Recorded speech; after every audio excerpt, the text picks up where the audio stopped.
We have Vicki, Executive Director of Habitat for Humanity of Cape Cod, Donna Baldwin, former President of the Board and currently the manager of the Habitat Restore. But first of all, Vicki, tell us about Habitat and what its mission is on Cape Cod and what some of the projects you're involved in. Sure. So Habitat for Humanity recently celebrated its 25th anniversary on Cape Cod. We were founded here in 1988.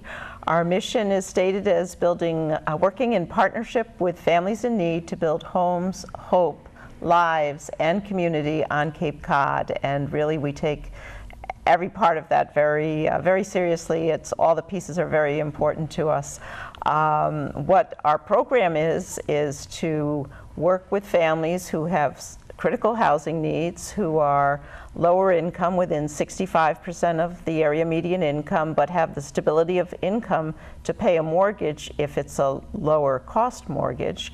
And there's an equitable application process. The families are selected and they actually build their homes with volunteers, putting in many hundreds of sweat equity hours, working with community volunteers, and then we sell the house at an affordable price with either a no-interest Habitat mortgage or a low-interest, it's called USDA, United States Department of Agriculture, 1% interest mortgage. And as we're recording this, Habitat for Humanity has helped 84 families complete their own affordable housing, and you're going towards the goal of 100.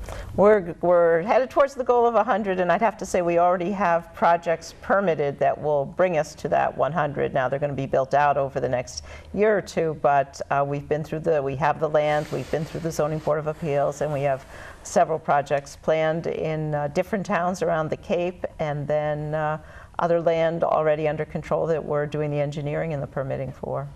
And Donna Baldwin, a former president of the board of Habitat and now running the successful Restore. Can you tell us what the Restore is and how long you've been in business? Sure. The Restore opened in December of 2011. The concept behind the Restore is really fourfold. First of all, 100% of the proceeds go to Habitat locally to help us build affordable homes here on the Cape. People donate. Everything in the store has been donated by individuals in the community. There is a tax benefit for the donation because we're a nonprofit, and the community has been enormously generous in terms of contributing items that we can sell. We sell items such as furniture, appliances, doors, windows, building materials, sinks, vanities. We just get the most unusual things sometimes that come to us. We also sell them back to the community, hopefully at a deep discount, so that people in the community can be able to afford things that maybe they wouldn't be able to afford.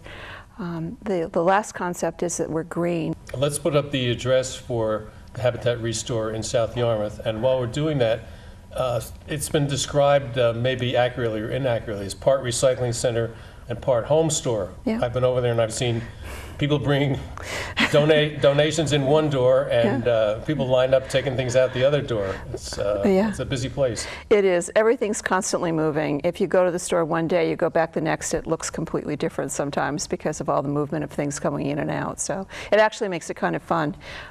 We find a lot of customers come to us every week at least, or sometimes every other day, just to see what we've got coming in. So it's pretty exciting. Always changing. It is always changing. Yeah. And you also do pickups, although you have to schedule them in advance. You have a waiting list. We do. And we can put up the phone number too if someone wants to contact you. We do. We have a free pickup service. Sometimes we just need a little lead time in order to do that, but we have a driver. He goes from Falmouth up to Provincetown, and we are delighted to be able to offer that as a service to customers that want to donate to the Restore. And I should mention that Habitat is obviously an international organization, and many of the people here on Cape Cod have traveled to other countries to help build homes there too. Do you want to describe some of that, and maybe Donna can tell us some of her experiences? I'll just tell a little bit about our program. We are really an international housing ministry, so we're an organization. You know, there's that saying, think globally, act locally, but we both think and act both locally and globally. So certainly the core of our program is the homes that we build here on Cape Cod. For example, right now we're in construction in Orleans on 4 homes. We'll raise walls on another one in September.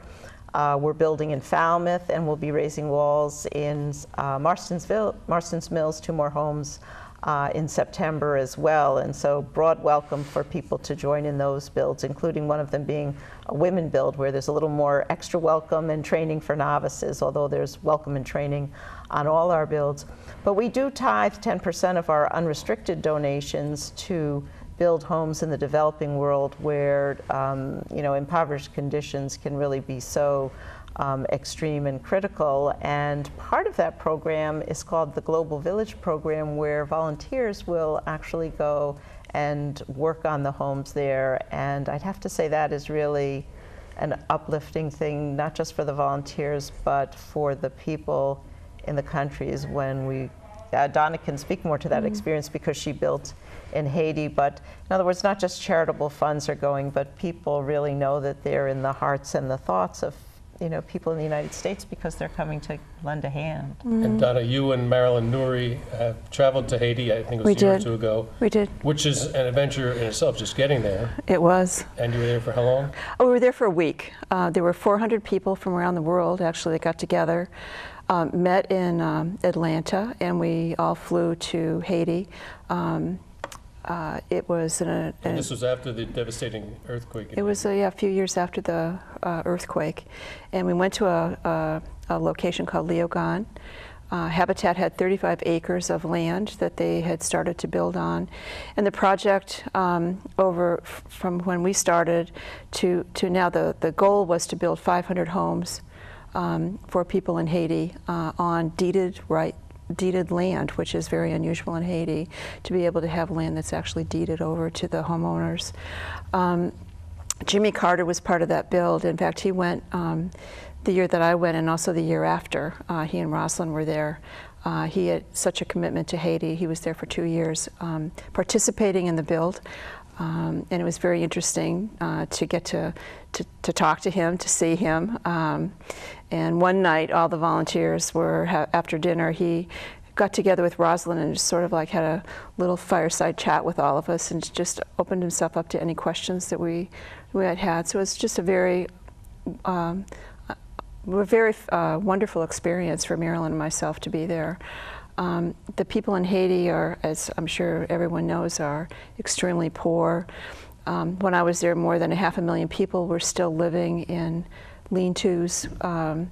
There's no sanitation, no clean water, 85% unemployment. And so when you see something like that, it really leaves an impression on you and how lucky we are to what we have.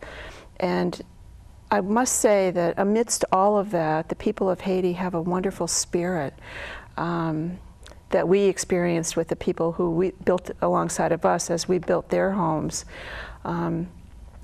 It was really uplifting to see that. So it was a great experience. We're talking with 2 experts in the field of affordable housing on Cape Cod. Vicki Goldsmith, Executive Director of Habitat for Humanity of Cape Cod. Donna Baldwin, former President of the Board and currently the manager of the Habitat Restore.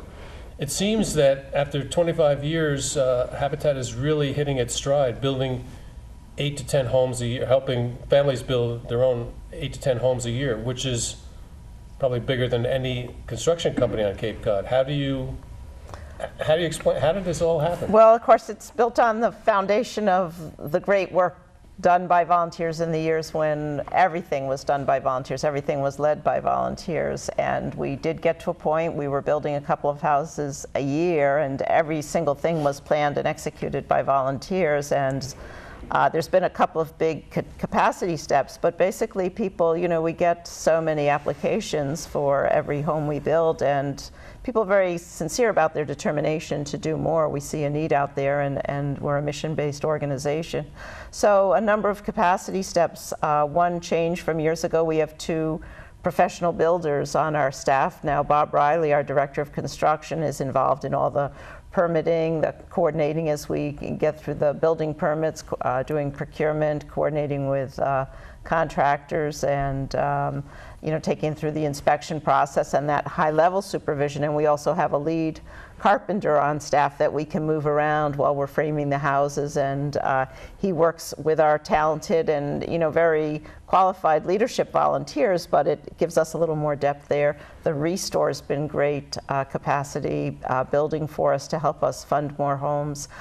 Recently we've been able, in the past where most land donations came from towns, more recently some towns have been willing to designate Community Preservation Act funds so that we can buy land, and that has been our most recent very significant game changer when the town of Orleans encouraged us to make an offer on a property that ultimately will be a small subdivision of 6 homes.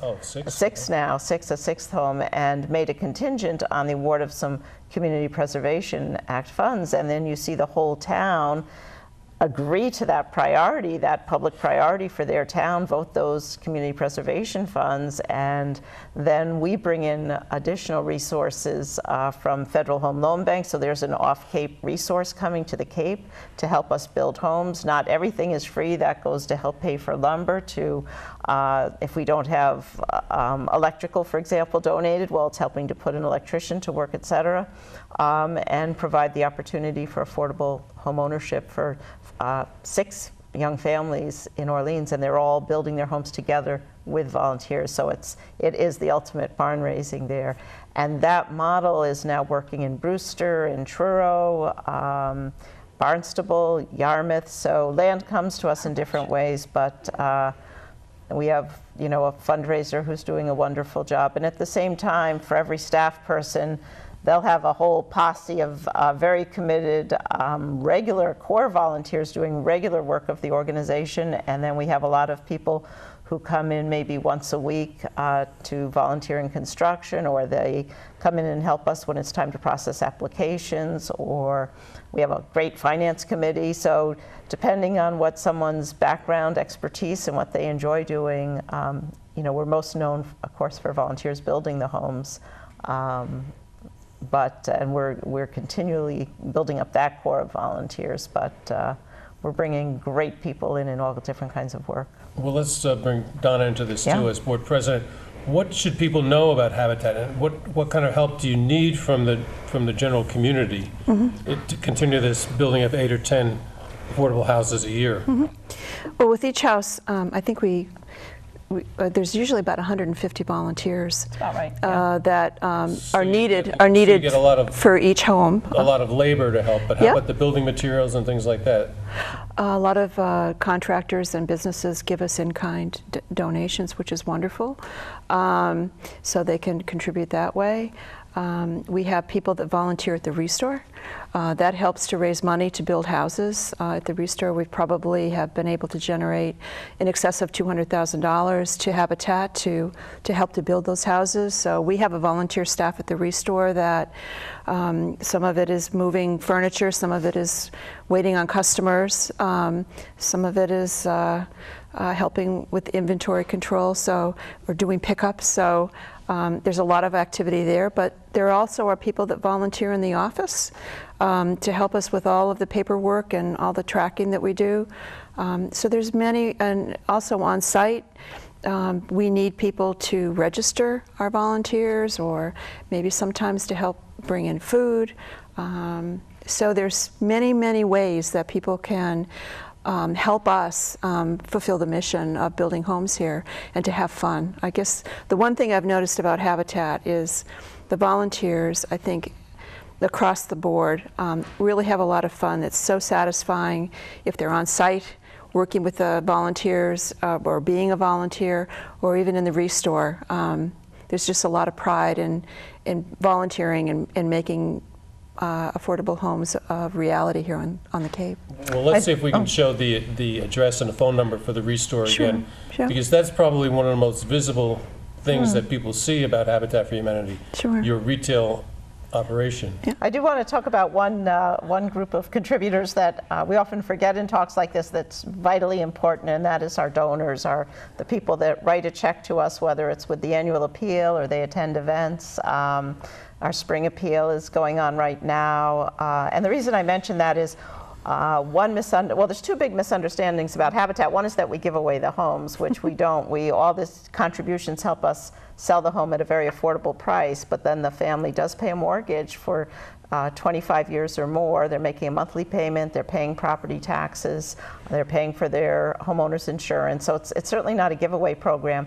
But another misunderstanding is that everything we get is free, and we are able to keep the price down because of all the contributions, but we really do rely also on the cash donations. As you can imagine, we can't expect that every home that we do, the foundation will be dug for free, nor poured, or the septic system, electric, plumbing, those trades that we can't ask volunteers to do. So we raise about $120,000, $130,000 for every home we build. So have to express our gratitude to people who say, hey, I can't hammer, but I can write a check, and you know, I have the fortune to be able to give a little something to lift up the circumstances. So just to be clear about the process, Habitat for Humanity has to lay out something like $125,000 for the site work, sometimes the purchase of the land, the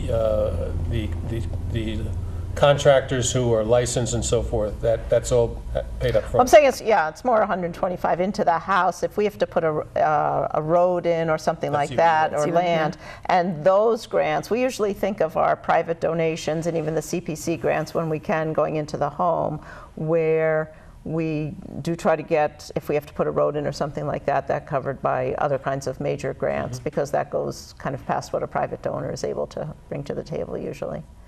You mentioned the Federal Home Loan Bank Board. That was a huge donation. Do you want to just discuss that a little bit? I think Vicki can do that. Yeah.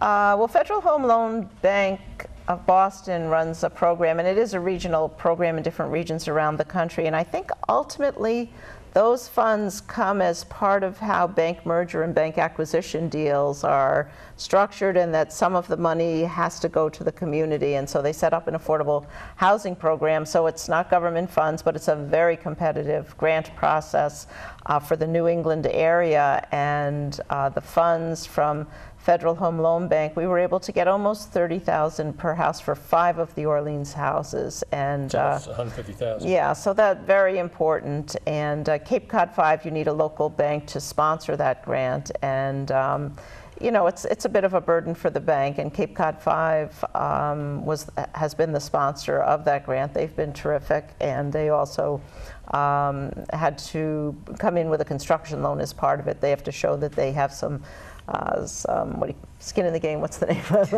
what's that expression? So I would say that grant sources change over the time, and we try to be versatile, and as one source of funding closes, we'll look for another one. So it's a lot more complex, as you say, than just volunteers banging some nails and putting up framing and so forth. There's a lot that goes in behind the scenes.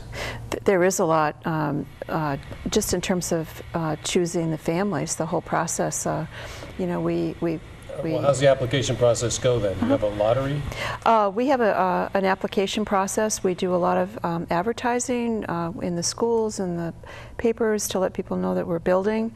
Then we have meetings in the towns that we're building in, and we invite people to come in, and we tell them about what it takes to become a homeowner, and we help them if they're interested in applying.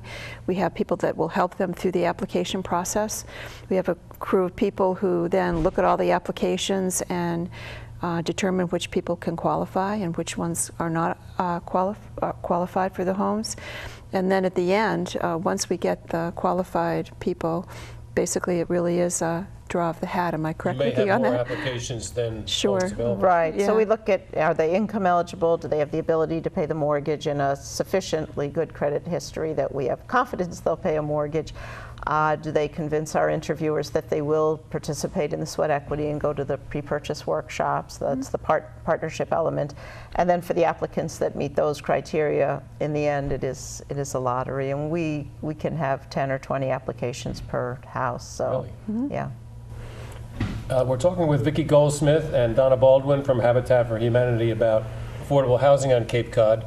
And you also mentioned a program called Cars for Homes. Oh, yeah. Where if someone has a car, a boat, a recreational vehicle, they can donate it and the money will actually stay in the community? How does that work? That's a terrific program, and that's something that Habitat International supports us in different ways, but one way is they organize the Cars for Home programs so that all the affiliates in the United States could use it. And so if you call the number that'll be on the screen, and it's 1-877 number, I believe. 877-277-4344? Exactly, thank you, thank you. So you call the number, and if you're calling from Cape Cod, then automatically the default is that the funds from that car sale will come back to Cape Cod. If you have a relative that, for whatever reason, maybe they live somewhere else, but their affinity, or if you're a summer visit and you're calling from Boston and you say you want your donation to go to Cape Cod, not that I want to discourage you from donating to your home community, but if you say you want it to come to Cape Cod, we still get all the proceeds, and they make it so simple. They pick the car up, they will sell it for its most value. So if it's a car that can be driven, it'll be sold again, as a functioning car for its best value. And if one of our staff people actually did this, and he mostly said that his neighbors were very grateful when he donated his car to Cars for Home, because it was at that point, I believe, probably scrap metal. And but they picked it up for free. You don't have to bother. They picked it up for free, and whatever the scrap metal sales are, then we realized that. And very, very small administrative amount off the top for someone else to handle that whole thing. We could never do it. And then once a quarter, we get a little list of people who have donated. They've already had their donation acknowledged immediately through the Habitat International Cars for Homes, but we'll know who they are, so we can thank them also. And most importantly, we get a check from Cars for Homes for the donations from our area. It's a great program. So you get funding from many different sources, individuals, organizations, banks, and even car sales. We're working it all the time. I mean, we have a program now. In fact, our current president, Lynette Helms, through her real estate company, the brokers contribute, I think it's $25 per sale. The company matches it, and twice a year we get a check for about $8,000 from those gifts that really add up. And that's another way of giving that we're trying to promote. There's so many now that real estate is picking up. If other realtors want to come on board, we have even a real estate community is helping. Oh, sure, absolutely, yeah. So once again, what should people know about Habitat? If they're watching this program and they say, well, I'd like to do something, affordable housing is a problem on Cape Cod, young people, young families and individuals can't afford a $300,000 or $400,000 house, what can somebody do?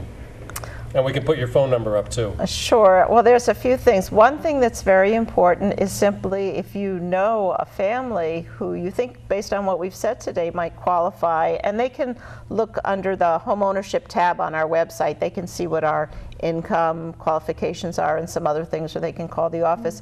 If you know someone, let them know, maybe Habitat is the solution, because some people who are in rental crises never imagine that they might qualify for a Habitat home, which is less expensive than some of the rentals out there, most of the rentals out there. People can volunteer in a number of ways. We have a wonderful volunteer services manager, Dawn Walnut. So if you want to help and it's not